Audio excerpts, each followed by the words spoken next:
नमस्कार मेरे प्रिय विद्यार्थियों, आप सभी का हार्दिक स्वागत और अभिनंदन है। मैं डॉक्टर विनी शर्मा आपके सामने लेकर आई हूँ न्याय की अवधारणा का ये है नेक्स्ट वीडियो, 7वां वीडियो है ये। इसमें हम ये जानने का प्रयास करेंगे विद्यार्थियों, न्याय का उपेक्षित वर्गवादी दृष्टिकोण कि उपेक्षित वर्गवादी दृष्टिकोण के अंतर्गत न्याय किस प्रकार से स्थापित किया जा सकता है। सबसे पहले हम बात करेंगे विद्यार्थियों की उपेक्षित वर्ग होता क्या है। बच्चों, उपेक्षित वर्ग वह वर्ग होता है जो किसी न किसी अत्याचार या किसी न किसी उत्पीड़न का शिकार होता है, उसे उपेक्षित वर्ग कहा जाता है। विद्यार्थियों, जिसमें हम बात करते हैं, सबसे पहले बात आती है फ्रेंच क्रांतिकारियों का जो जय घोष था, वो था स्वतंत्रता, समानता और बंधुता। इस क्रांति के बाद लोकतंत्र की लहर संसार के सभी देशों में फैलने लगी। लोकतंत्र और समानता के महत्व पर करोड़ों शब्द और सैकड़ों ग्रंथ लिखे गए।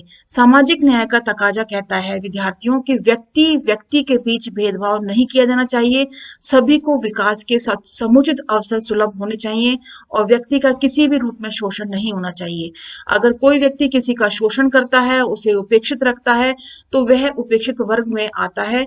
और समाज में यानी कि राज्य में प्रकृति ने हमेशा मनुष्य को समान रूप से जन्म दिया है, समान रूप से लेकर आए हैं।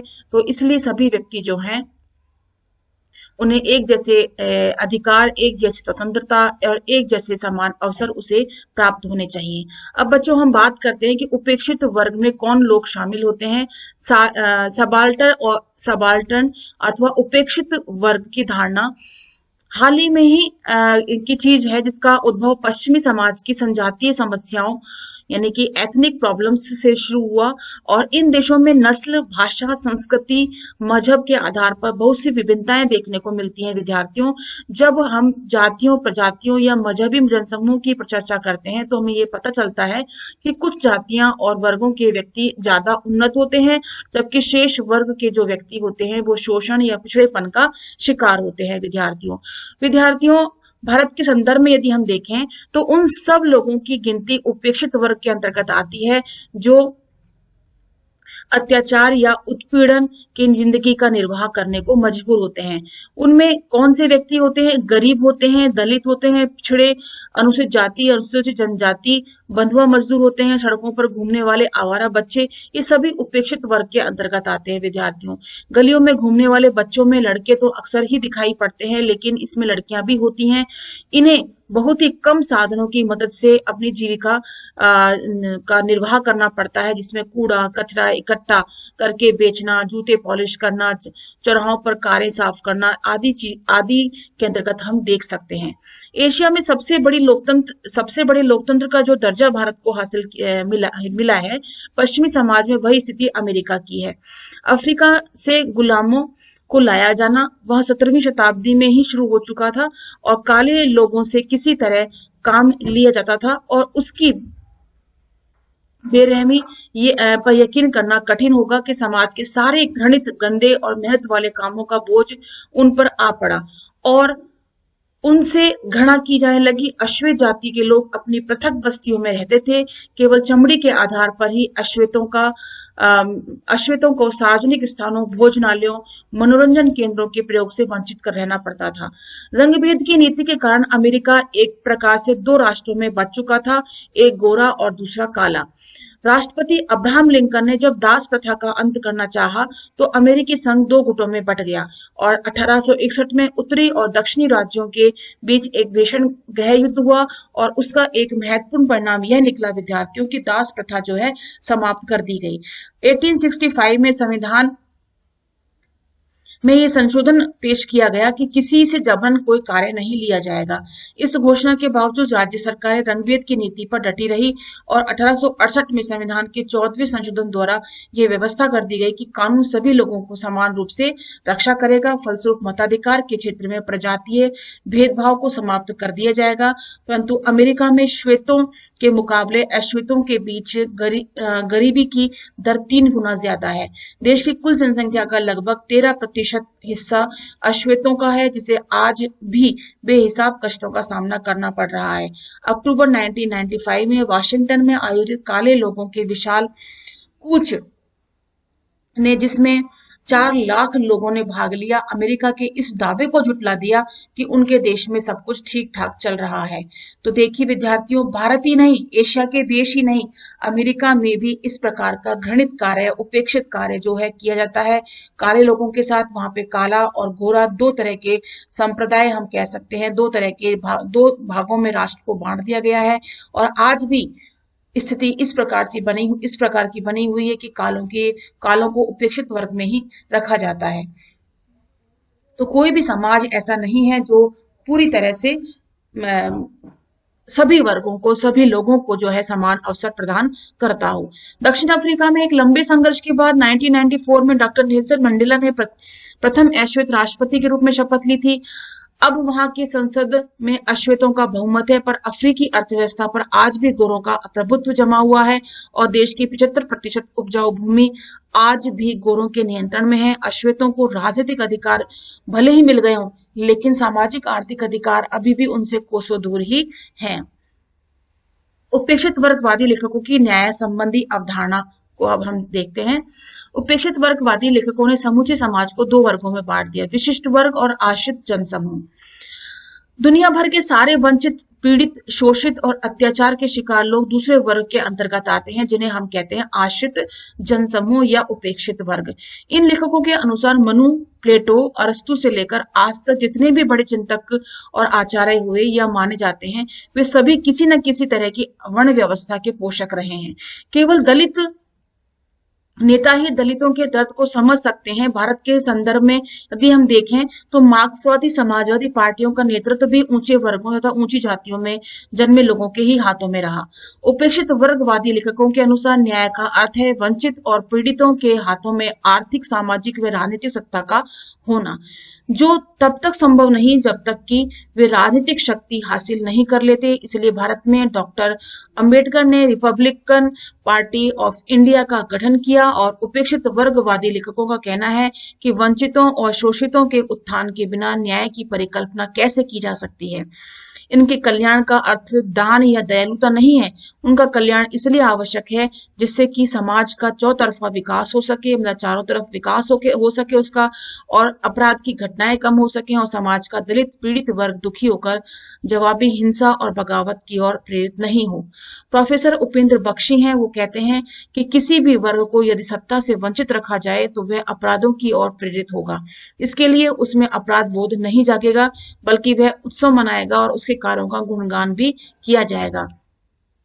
तो किसी भी वर्ग को यदि सत्ता से वंचित रखा जाएगा तो वह अपराधों की तरफ प्रेरित होगा, और अगर उनको इस प्रकार से वंचित नहीं रखा जाता है तो निश्चित रूप से वह अपने विकास के कार्यों में लगा रहेगा। समाज में न्यायपूर्ण रिश्ते कायम हो सके, इसके लिए कुछ बातें आवश्यक हैं। सबसे पहले समाज में सामाजिक आर्थिक विषमताएं हटानी चाहिए, जिससे कि कोई भी वर्ग अपने को वंचित महसूस न करे और न कोई वर्ग किन्हीं विशेष अधिकारों से युक्त माना जाए। नैतिक मूल्यों और मानवता की भावना के विकास की आवश्यकता है, जिसका कि हम हर समाज में अभाव देख सकते हैं। कानून की समता का अर्थ होता है सबके लिए एक जैसा कानून, एक सी संवैधानिकता। भारत के दलितों को डॉक्टर अंबेडकर ने एक विशेष नारा दिया, शिक्षित बनो, संगठित हो और संघर्ष करो, तभी जाकर के आपका अस्तित्व जो है और व्यक्तित्व जो है बन पाएगा। न्याय का अर्थ घृणा का विस्तार नहीं है। भारत में डॉक्टर राम मनोहर लोहिया, डॉक्टर अंबेडकर और अन्य विचारकों ने व नेताओं ने जाति विहीन समाज का सपना देखा था, और डॉक्टर लोहिया ने जाति तोड़ो नारे को समाजवादी आंदोलन का महत्वपूर्ण केंद्र बिंदु भी बनाया था। विडंबना यह है विद्यार्थियों की पहले तो जातीय वर्गीकरण केवल अनुसूचित जातियों तक ही सीमित था। 1980 के बाद मंडल आयोग ने अन्य पिछड़ी जातियों नामक एक नए वर्ग को भी मान्यता दे दी।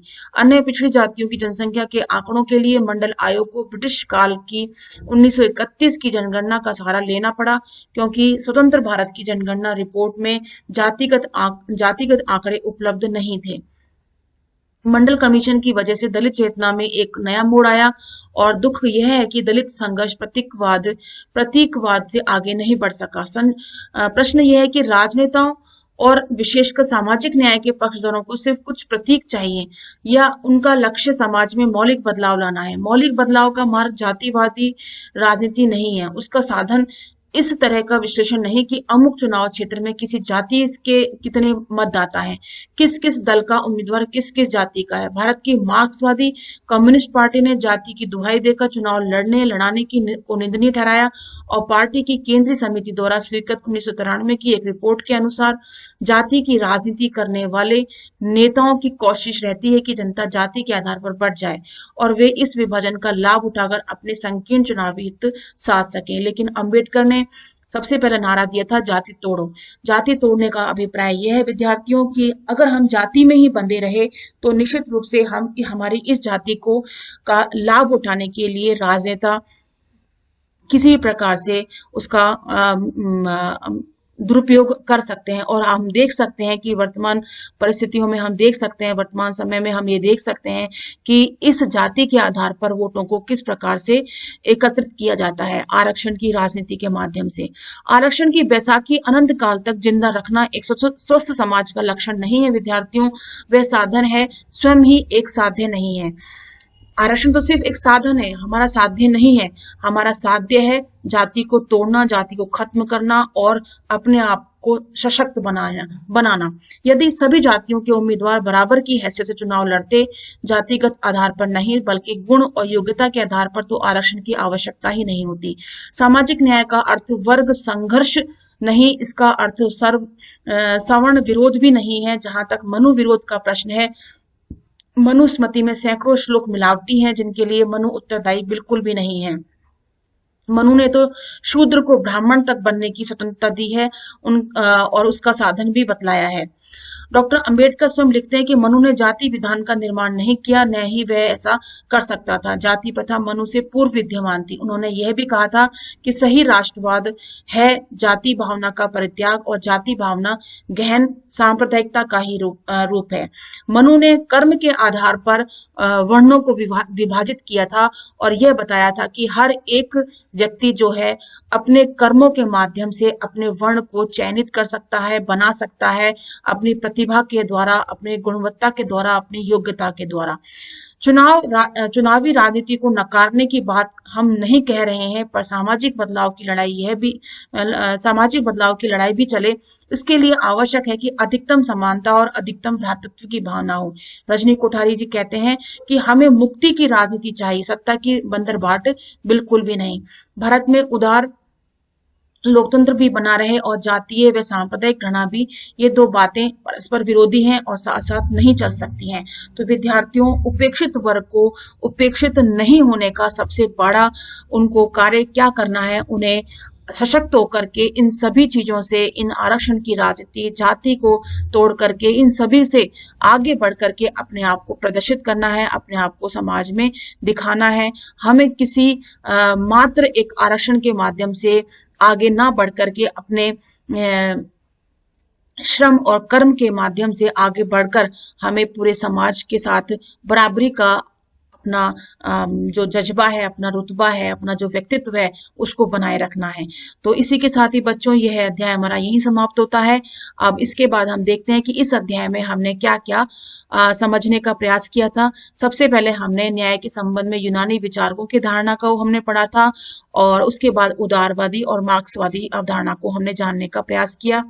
और इस अध्याय में हमने न्याय की विभिन्न परिभाषाएं विभिन्न विद्वानों के द्वारा दी गई उनके बारे में हमने जानने का प्रयास किया। और उसके बाद हमने न्याय के विशेष लक्षण यानी विशेष स्वरूप के बारे में हमने जाना। और इसके साथ ही न्याय के कानूनी पक्ष, राजनीतिक पक्ष को हमने जाना, सामाजिक और आर्थिक पक्ष को हमने जाना, और वितरणात्मक न्याय क्या है, वितरणात्मक न्याय की अवधारणा क्या है, और जॉन रॉल्स ने वितरणात्मक न्याय का क्या समाधान बताया है, उसके बारे में हमने जाना। और न्याय के नारीवादी दृष्टिकोण को भी हमने जाना। और उसके बाद हमने महिलाओं पे के उत्थान के लिए उठाए गए कदमों को भी हमने पिछले वीडियोस में जाना। और न्याय के उपेक्षित वर्ग का क्या दृष्टिकोण है और किस प्रकार से न्याय का जो उपेक्षित वर्ग है किस प्रकार से समाज में न्याय प्राप्त कर सकता है, इसके बारे में भी हमने जानने का प्रयास किया विद्यार्थियों। अब इससे संबंधित कुछ प्रश्न हैं इस पाठ से संबंधित, जिसमें बहुत सारे प्रश्न इसमें बताए गए हैं। निबंधात्मक प्रश्न है ये। न्याय का क्या अभिप्राय है? आर्थिक, राजनीतिक और सामाजिक पक्षों पर जोर देते हुए न्याय का विवेचन करना है। और अथवा में इसी को बताया पूछा गया है अलग तरीके से। न्याय की परिभाषा कीजिए और इसके विभिन्न पहलुओं की विवेचना कीजिए। फिर दूसरा प्रश्न आता है, न्याय की परिभाषा कीजिए और वितरणात्मक न्याय की अवधारणा को स्पष्ट कीजिए। फिर तीसरा प्रश्न है, न्याय की परिभाषा दीजिए और रॉल्स के न्याय के सिद्धांत का विवेचन कीजिए। अथवा में वितरणात्मक न्याय क्या है रॉल्स का, ये पूछा गया है। और तीसरे अथवा में भी जॉन रॉल्स के विचारों को विशेष रूप से वितरणात्मक न्याय को पूछा गया है। इसके बाद न्याय का नारीवादी दृष्टिकोण और न्याय के नारीवादी दृष्टिकोण की समीक्षा दोनों को पूछा गया है इसमें अथवा में। और न्याय का उपेक्षित वर्ग को 5वें प्रश्न में पूछा गया है। और अथवा में पूछा गया है, न्याय की अवधारणा की व्याख्या कीजिए तथा उपाश्रित वर्गीय विचारों का विवेचन कीजिए। कुछ टिप्पणियां इसमें पूछी गई हैं, न्याय का कानूनी पक्ष और सामाजिक पक्ष। विद्यार्थियों, निबंधात्मक प्रश्न के रूप में हम इन प्रश्नों को हम देख सकते हैं। और यह वीडियो हमारा और यह पाठ भी हमारा यहीं समाप्त होता है। अगर आपको इस पाठ से संबंधित, इस लेसन से संबंधित किसी भी प्रकार का डाउट है, संशय है, तो आप कमेंट बॉक्स में लिखिएगा।